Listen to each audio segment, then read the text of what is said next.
Land titling act అంటే ఏంటి? ప్రతి ఒక్కరూ తప్పకుండా చూడాల్సిన వీడియో. మీ ఇంటికంతా ఫోన్లు కూడా చేస్తూ ఉన్నారు.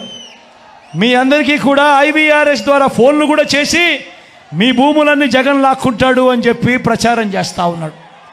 నేను అడుగుతా ఉన్నా, ఇంత దిక్కుమాలిన రాజకీయాలు చేస్తూ ఉన్న ఈ చంద్రబాబు, నువ్వు అసలు మనిషివేనా అని అడుగుతా ఉన్నాడు మీ బిడ్డ. ఈ సందర్భంగా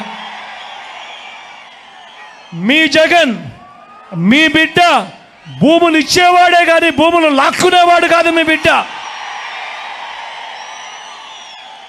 అసలు చంద్రబాబు నాయుడు అడుగుతా ఉన్నా, అయ్యా అసలు నీకు ల్యాండ్ టైటిలింగ్ యాక్ట్ అంటే ఏమిటో తెలుసా చంద్రబాబు అని అడుగుతా ఉన్నా.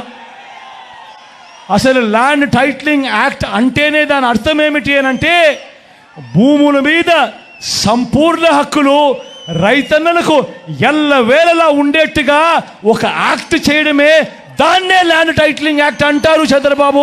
ఫస్ట్ అది తెలుసుకో అని అడుగుతా ఉన్నా.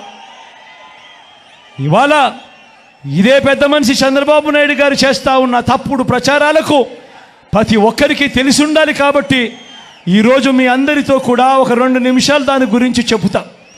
ఈ ల్యాండ్ టైటిలింగ్ యాక్ట్ అన్నది రాబోయే రోజుల్లో ఒక పెద్ద సంస్కరణ అవుతుంది. ఎందుకనంటే ఈరోజు ఏ భూమి ఎక్కడ కొనాలనుకున్నా కూడా ఆ భూములన్నిటిలో కూడా ఈరోజు వివాదాలు ఉన్నాయి. ఆ భూముల్లో ఎక్స్టెంట్ అన్నా తక్కువ ఉంటుంది, సబ్ డివిజన్ అన్నా జరగకపోయి ఉంటుంది, సర్వేలన్నా జరగకపోయి ఉంటాయి, రికార్డులన్నీ అప్డేట్ కాకపోయి ఉంటాయి. వీటి అన్నిటి వల్ల భూ వివాదాలు పెరిగి ఇవాళ రైతన్నలు, ప్రజలు అందరూ కూడా కోర్టుల చుట్టూ తిరిగే కార్యక్రమం, అధికారుల చుట్టూ తిరిగే కార్యక్రమం జరుగుతూ ఉంది. మీ బిడ్డ రాబోయే రోజుల్లో చేయాలనుకునే సంస్కరణ ఏమిటి అంటే, ఏ రైతన్నా కూడా, ఏ ఒక్కరు అయినా కూడా వాళ్ళ భూముల కోసము ఎవరి చుట్టూ తిరగాల్సిన పని ఉండకూడదు. ఏ కోర్టుకు వివాదాలకు సంబంధించిన ఏ కోర్టుకు వెళ్లాల్సిన పరిస్థితి ఆ భూముల మీద వాళ్ళకు సంపూర్ణ హక్కులు వాళ్లకు కల్పిస్తూ, ఆ భూముల మీద ఏదైనా వివాదం ఉంటే ఆ వివాదాన్ని గవర్నమెంట్ గ్యారంటీ ఇస్తూ, వివాదం లేదు ఈ భూములు అని చెప్పే ఒక సంస్కరణ తీసుకుని రావాలని మీ బిడ్డ ఆలోచన. మీ బిడ్డ ఆలోచన ఆ భూముల మీద ఏదైనా వివాదం ఉంటే ఆ వివాదానికి ఏకంగా ఇన్సూరెన్స్ కూడా చేసి ఎటువంటి వివాదము కూడా ఉండకుండా చూడాలి అనేదే మీ బిడ్డ. టైటిల్ ఇన్సూరెన్స్ కూడా చేసి ఎటువంటి వివాదము లేని టైటిల్స్ ప్రతి ఒక్కరి దగ్గర ఉండాలి అనేదే మీ బిడ్డ లక్ష్యం. కానీ ఇది జరగాలి అని అంటే మొట్టమొదటిగా జరగాల్సింది ఏమిటంటే, రాష్ట్ర వ్యాప్తంగా జరుగుతూ ఉన్న సర్వే పూర్తి కావాలి. 100 సంవత్సరాల తర్వాత అప్పుడెప్పుడో బ్రిటిషర్లు సర్వే చేశారు. దాని తర్వాత ఈ దేశంలో కానీ ఈ రాష్ట్రంలో కానీ సర్వేలు మళ్ళీ చేసే పరిస్థితి లేదు.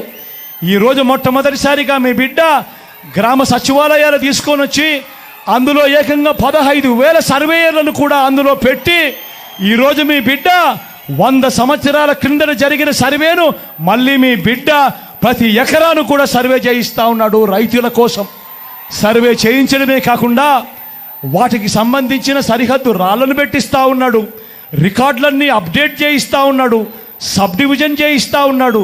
చేసి ఆ రైతన్నలకే హక్కు పత్రాలను ఎక్కడికి పోకుండా పదిలంగా రైతన్నలకు అందేట్టుగా చేస్తూ ఉన్నాడు మీ బిడ్డ.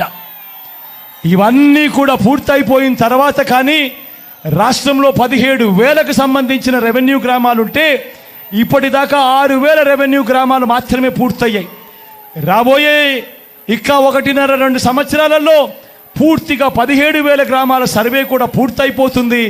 ఆ తర్వాత ప్రతి రైతన్న దగ్గర, ప్రతి ఒక్కరి దగ్గర వాళ్ళ భూములకు సంబంధించిన పక్కా రికార్డులు ఉంటాయి. సర్వే చేసిన భూమి ఉంటుంది, సరిహద్దులు పాతిన భూములు ఉంటాయి, రికార్డ్స్ అన్ని అప్డేట్ అయిన భూములు ఉంటాయి, సబ్ డివిజన్ జరిగిన భూములన్నీ కూడా పూర్తి హక్కులతో ఆ రైతన్నులకు, ఆ పేదలకు, వాళ్ళందరికీ కూడా వాళ్ళ దగ్గర ఉంటాయి.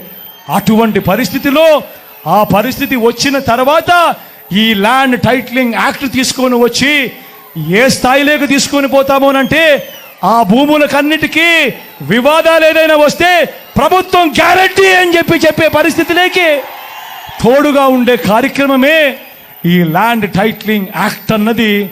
ప్రతి ఒక్కరూ కూడా తెలుసుకోమని కోరుతూ, చంద్రబాబు చెప్పే అబద్ధాలు, చంద్రబాబు చేసే మోసాలను ఏ ఒక్కరూ కూడా నమ్మొద్దు అని చెప్పి ప్రతి ఒక్కరిని కూడా ప్రార్థిస్తా ఉన్నా.